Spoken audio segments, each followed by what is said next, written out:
लेकिन जब तक ये फोटो चेक की गई थी उसके पहले मैन ईटर मारा जा चुका था। अब ये चांस की बात थी कि वो आदमखोर मार दिया गया था, नहीं तो वो बहुत सारे और लोगों की जान ले चुका होता अब तक।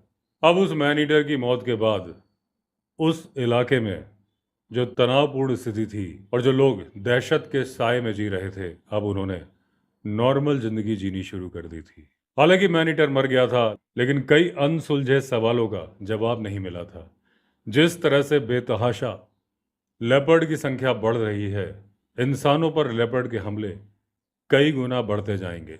बिजनौर में लेपर्ड की संख्या बेतहाशा बढ़ रही है।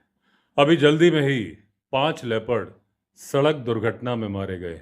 अब उत्तराखंड के जंगलों में, जो कि हमारे जिले का पड़ोसी जंगल है, वहां पर यूकेलिप्टस का प्लांटेशन है। अब यूकेलिप्टस का जंगल लेपर्ड को डिस्करेज करता है। उसके नीचे दूसरे पौधे पनप नहीं पाते, लेपर्ड को छिपने की जगह भी नहीं मिलती। और जहां पर घना जंगल होता है वहां पर होते हैं ताऊजी, यानी कि टाइगर।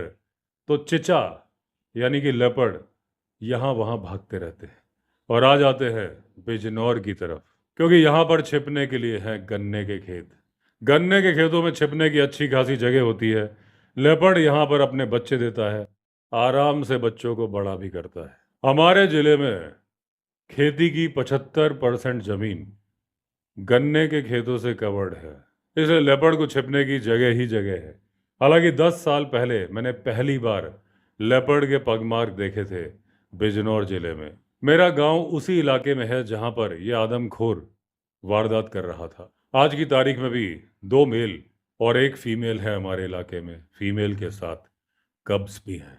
शुक्र की बात यह है कि अभी तक लेपर्ड किसानों को परेशान नहीं करते और किसान लेपर्ड को परेशान नहीं करते। किसान लेपर्ड के होने से बहुत खुश हैं, क्योंकि नीलगाय जो कि उनकी फसलों को चौपट कर जाती थी, लेपर्ड की वजह से बहुत कम हो गई और जो थी वो डर कर भाग गई। सरकार की तरफ से भी लेपर्ड के संरक्षण के लिए कोई प्रोग्राम नहीं चलाया जाता। सारा अटेंशन टाइगर को मिलता है। लेपर्ड हमेशा सेकेंडरी बन के रह जाता है। 4 चीजें ऐसी हैं जो कि लेपर्ड के संरक्षण के लिए आवश्यक हैं, जरूर की जानी चाहिए। अब एक अध्ययन किया जाना चाहिए उन तेंदुओं के ऊपर जो कि रहते हैं गन्ने के खेतों में। ये वजह जानने की कोशिश की जानी चाहिए कि वो ऐसा क्यों करते हैं, क्यों रहते हैं गन्ने के खेतों में। लेपर्ड की गणना जिलावार की जानी चाहिए, यानी कि डिस्ट्रिक्ट वाइज, ताकि मालूम चल सके किस जिले में